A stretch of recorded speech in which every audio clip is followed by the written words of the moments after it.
Hello, my name is Ethan, and welcome back to another episode of Path of Exile Sanctum League 3.20. In this episode, I'm going over my AFK T16 Blight build. We're playing zombies, pure zombies, 11 zombies.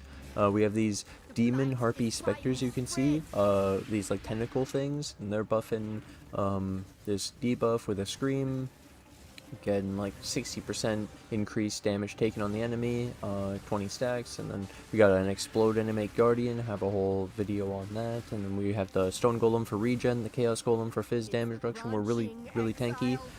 We're actually running a brass dome, so I'm able to run my Pantheons as lunaris, and we're running ralakesh, so lunaris for the chain immune, and obviously the extra bonus stuff of fizz damage reduction, etc. And then ralakesh, so I'm bleed immune. I already have corrupted blood immune through a Yugul, so that's also good. And then I don't need a bleed flask, so I'm able to run progenesis, and it's really sick. And so we're rocking 1118 regen, 40,000 armor, with only 2900 life. We're able to survive through 89 reses, spell suppression with a brass dome on, 75 chaos. We're stun immune through a flask from mage blood. We get full elemental ailment immunity with just 2 items, so it's just avoid shock and storm shroud. When you have 100% avoid being shocked, you are immune to all elemental ailments. So it was this or purity of elements, and then progenesis is actually really sick when it's active, and it helps you tank a hit because 25% over time instead of instantly. That's amazing. Yeah, it's really good. Yeah, I could see why it kept going up.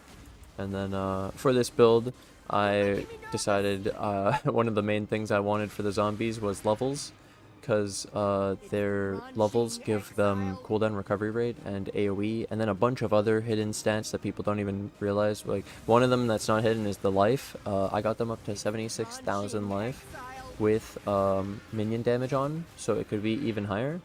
And then yeah, so the levels, cooldown recovery rate, AoE 130. They're level 37. You can see +3 from the item because the brass dome is a +4, and then +6 from an empower 6, awaken empower 6, and the +7 global. So then we have the levels through the +2 wands, and the +2 helmet, and then the one from the amulet.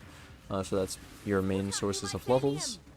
And levels are really good because then they work on your specters. Like we have 28, a 28 chaos golem, a 30 anime guardian in a ring with an empower, and then we have a 28 stone golem.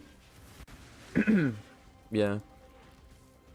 So then we're able to get tons of regen, the fizz damage reduction that we would want. The specters do damage.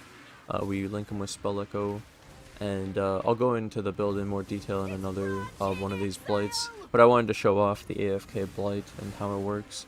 So my auras that I run are, because you can't see them at the top, we're running Pride, Determination, Haste, and then this is with an Awaken Enlighten 5. I remember in Sentinel we had a glove with Enlighten 4 for the socketed gems, but now we just have an insane glove. I'll go over that too. Anomalous Vitality. Then I have Divergent Generosity for the extra AoE on Divergent Dreadbanner, so I get tons of Impale. We're at 85 Impale, that's fine. I could get some more. I could get it to 100 with an Awakened Enhance, level 5. I have it already, I just not sure what gem to drop, and our build's already doing Blight, so I should show it. And then, yeah, Precision for the accuracy and crit. And then Purity of Fire. This is how we're getting the 89 reses. We use Purity of Fire with a Melding of the Flesh, and it's -4 max Ellie res, and then I also have a Sanctified Relic of 3 max Fire res. So there you go.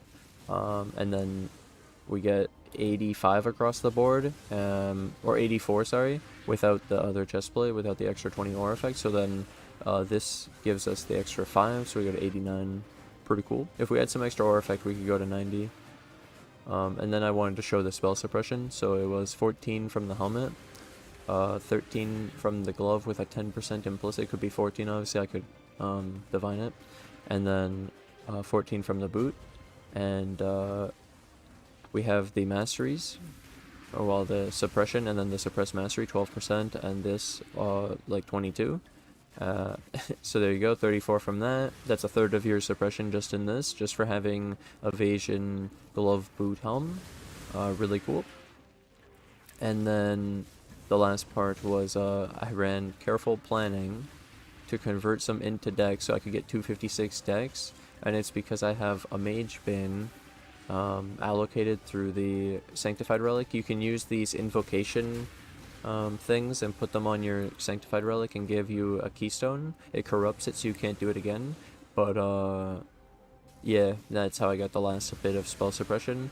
There were multiple options for that, like cluster jewels, etc., and Watcher's Eyes, and I have some more stuff to go through in the build. We're gonna do the loot together though. So normally I open up the band chest, which I found yesterday when I was doing tons of blights, which blight's really good, by the way. I was opening up jewelry chests and I'm thinking, it's gonna be junk, and then I get a synthesis item, and I've got like increased dex rings, and I've got increased, you know, attribute belts, and I'm like, oh yeah, this is sick. You know, it's way better than I thought than just junk all the time, where you open like a weapon and you'll get like a 6-link best. Okay, here we go. Actual loot now. Well, some people ask why I open in a certain order. It doesn't boost the loot. It just is nice to then open all the nice loot in one go. It's kind of like eating all the food and then leaving the dessert to last, you know? So tons of stack decks and Blight Ravage map. Hell yeah.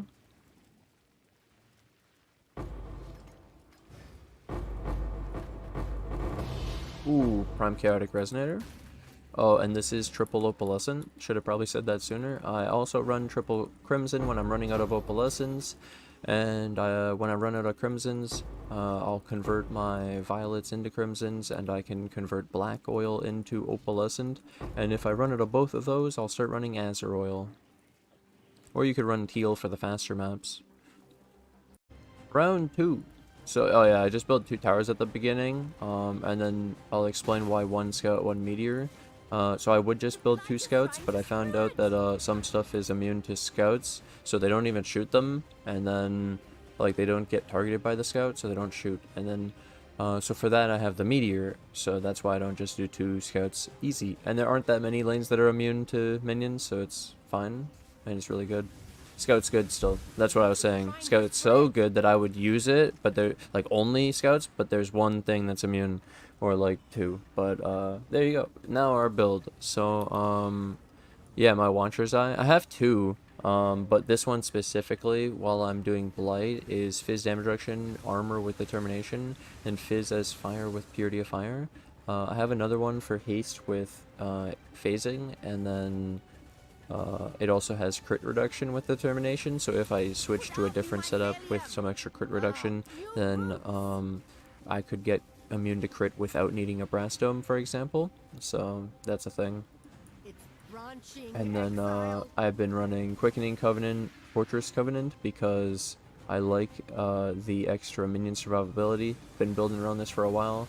I missed the implicits because they're already corrupted. That's so sad. And I'm really thinking about if I have to drop them because of not having the extra value on them, and if I can make up the defenses somewhere else. But the main reason was the extra suppress and the extra block for my minions, while also being some extra damage. And then there's my melding, and then the careful planning was just dex. We can solve this dex with like some dex and something else, but this was just an easy solution. I was off like 2 suppress, and it didn't spend any points, and I had a jewel socket, so yeah.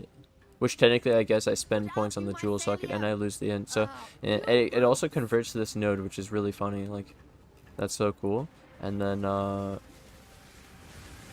we have the Storm Shroud, and then this was just a reservation mastery jewel, and 35% effect increase, so we get 8% mana reservation, so it's 24%. It's the same as the full charisma wheel, 24 for these 2. And then you get these extra small passes, so we got Chaos Res, LE Res, Armor, pretty cool. I could roll different stuff, and then I have just Dread March Renewal mediums, 5 of them.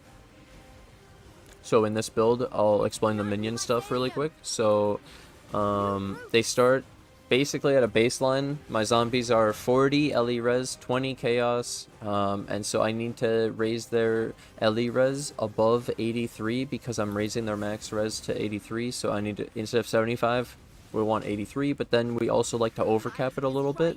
So let me explain the LE res part of the build. So this ring is all of the LE res and this 1 point. So they had 40. And then this is 52, and this is another 15, so it's 67, so they go to 107. And then I only wanted 83, I said, so they're overcapped 24, which is pretty good. That's what I was talking about. And then technically, in 80 radius around you, they also have an extra 30. But that's like, they can go to 120 and then teleport, something like that. So the 30 is not always on. And then I'll do chaos next. They have 20 chaos, and in these dread marches there's 10 chaos, so this is 50 chaos.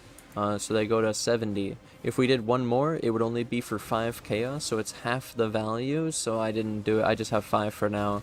At 4, I was having trouble at 1,000 delve on a really tough node with them dying. With the extra brass dome levels, them getting from 65 to 76, and the extra dread march, they are surviving again. And also easy nodes, they're stomping. It was a really hard node with a lot of damage mods, and that's why.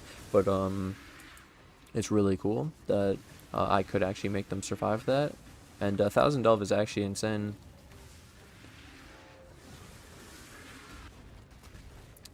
Yeah.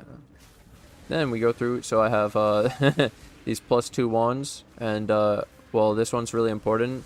So if I didn't have this, these zombies would have less range on how far they see enemies, and so minions are aggressive. Fracture is really important. It comes from delve in the minion node. You just go to a minion node, and then this was between 76 and 82 for my craft.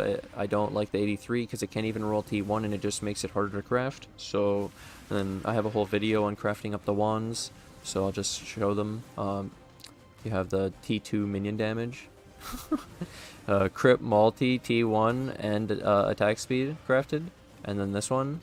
Minion damage fractured, 109 was more damage than the Temple Alva mod of 66 damage and 5% double damage. So, and that's without even enabling the renewals in the, so it's like, oh, the renewals made it work. No. That was just baseline. The 5% double damage wasn't more than the extra 43 minion damage on my like 500, because you can already do the math. That's almost 10% more.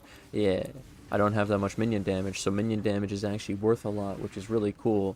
And it's because we build all the other stuff like the impale, the crit, and yeah, it's really cool. So then attack speed, and we actually hit T2 crit chance. So the attack speed was through the veil, and then we crafted trigger.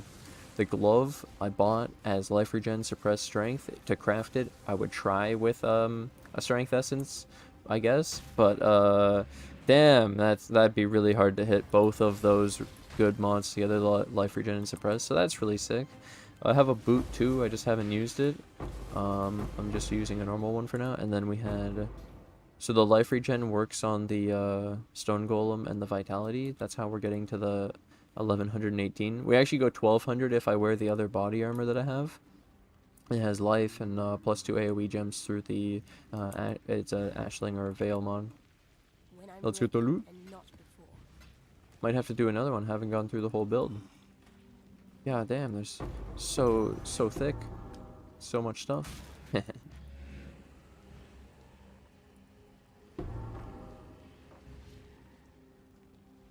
Feels good, man. Let's get this. I would cherry pick, but I don't want to double back to hero again. Stack decks. Already got 2 crimsons.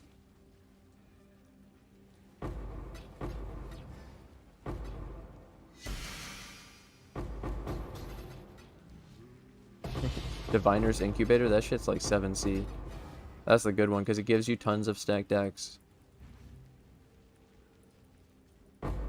Oh my god, Gilded Harpy, Gilded Cart, Polished Scarabs, tons of them.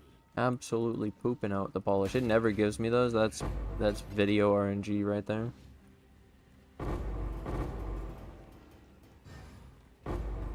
Oh my god, I still haven't even gone through the Flasks. Haven't gone through anything, dude. Golden oil! Yeah, Blight's pretty good. How much is that? This shit was like 50C before. There was like 4 or 5 per div. You could just use them as well on the Blight Ravage maps. Val Temple, that was like 20C as well. Polished Breach. Oh my god, we're full. It's that much. That's that much loot. Too much loot.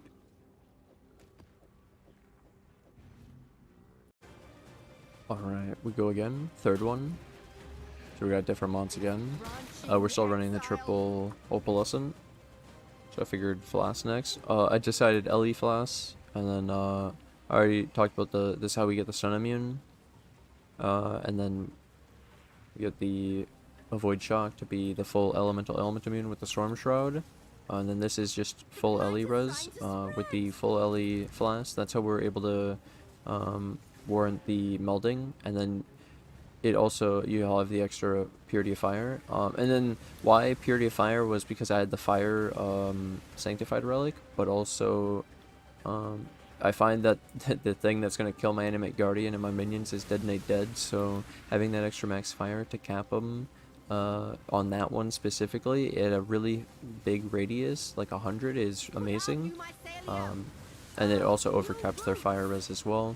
And yeah, increased armor, and then you get all these LE damage reduction and in res. It's insane, so that we can sustain 2900 HP, and it makes our regen even better. All this mitigation, so that's how we get the spell suppress, all the regen, 40k armor, and then I have the chaos golem fizz damage reduction. It's pretty good, and we actually move really fast too. And look at this, temp chains -7.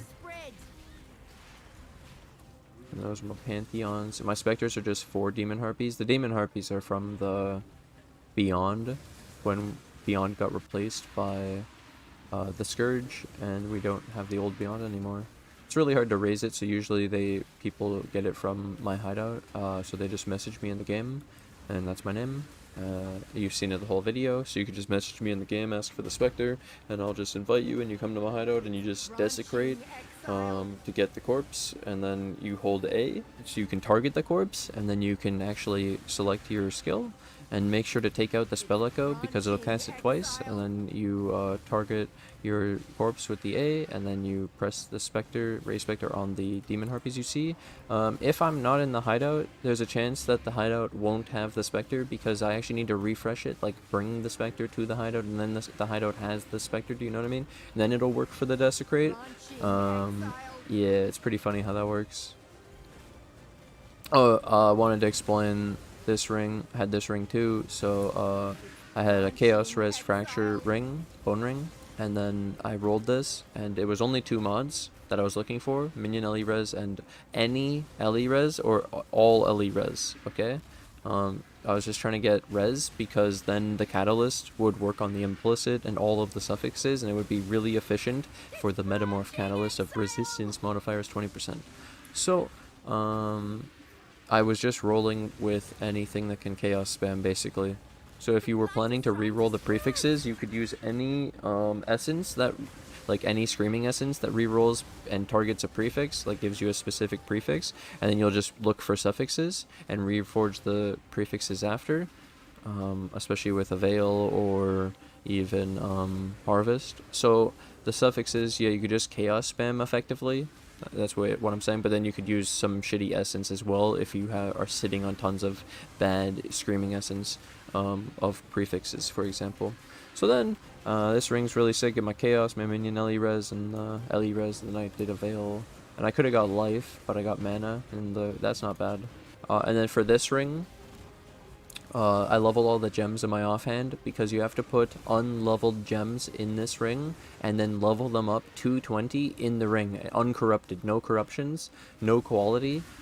So I highly recommend just leveling them in your offhand, or buying already like pre-leveled gems. And how it works is you get them to 19 with all the level ready to go. You see how it could be like this, with the bar fully filled, ready to be leveled up. 19 ready to go, you know? This is 2. It's basically the same thing. And then you put it in the ring, and then when you click the plus, it gets consumed, and you can only do it to 4 gems. And that's how it works, and that changes it. Doesn't have the description anymore to consume more gems. Yeah. So that's my advice for this. And then people have asked about the Empower. So you can't have an Empower 4 because it would be a corruption, but you can have Awakened Empower in here. So then you can have an Awakened Empower 4, and yeah, problem solved.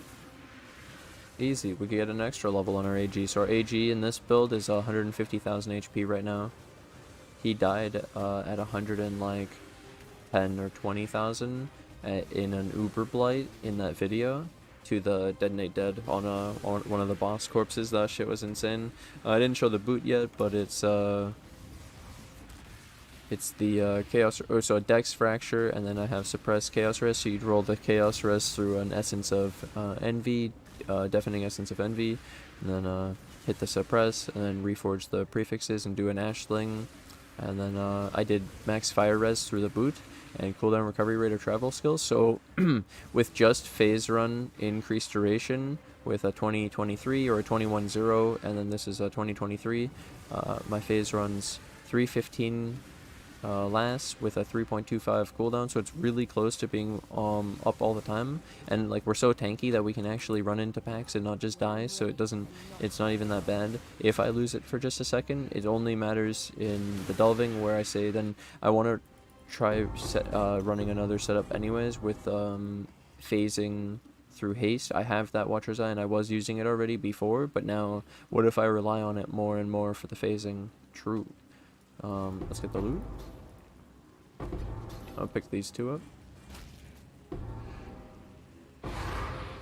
That was the loot explosion. Let's go check it out. Ooh, stacked dice.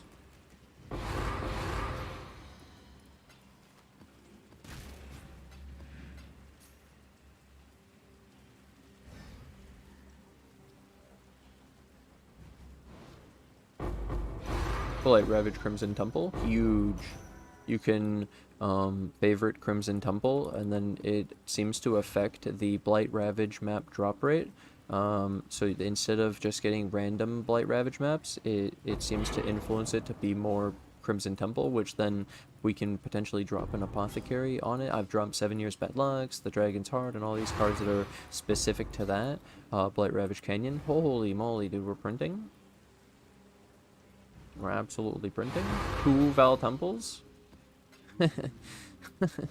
Another Fracture, the stacked decks, all the holy moly.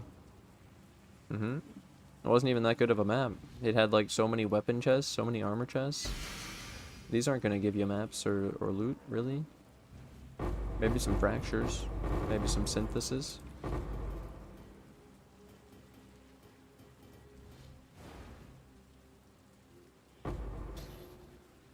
Nice. Final part of the video, yeah, Mage Blood, to have the permaflask, and then you can have it right to left, it doesn't matter. It skips the unique flask, and then Ashes, quality preferred over the reservation, priority 30 qual, and then the helmet was a +2 fracture, and Dreadbanner Aura effect's really sick, and the reservation is the perfect one. That's Eater of Worlds, and then yeah, +2 fracture, and your roll with Deafening Essence of Envy, and then hit the Suppress, and I had a Veil as the suffix, and then I had T1 life with Eldritch Currency, and then easy Craft Zombie. There you go. And extra minion life through the implicit. I could also have move speed. Minion move speed, those are the 2 options there. And technically there's another body armor I could wear, but it kind of changes the build setup because you'll need crit immunity. You don't have it. This is my whole point. If you roll this, then you don't have the crit immune, unless you run like Solaris, and it's actually after you've taken a crit, so the first crit hits you, which isn't ideal. So yeah, it only helps you for like multi-hit crits, kind of. It still helps you all around because a small crit then makes you immune to the big crits. But yeah, I would like to make a body armor like this, but with +1 instead of the reduced reflect. And then imagine it also has int instead of cold, and then it has like 500 ES, and you take this into the double corruption, and you get like a crit reduction with +2 minions or +1 socketed gems. or just +4 like this. Oh my god, that'll be insane. Either way, thanks for watching the Blight, guys. Thanks for hanging out. I hope you guys enjoyed it. This was fun. If you've ever done a Blight map, hit the like button. If you guys hit the like button, you made it to this part in the video, hit that subscribe button so you guys are notified of the next one. Thanks for watching. Quick thanks to my Patreon and YouTube member supporters, Rico549, David, Steven, Hannes, Cynic, Lewis, Nicholas, White Wolf, and N8. Thank you guys so much for the support. Bye!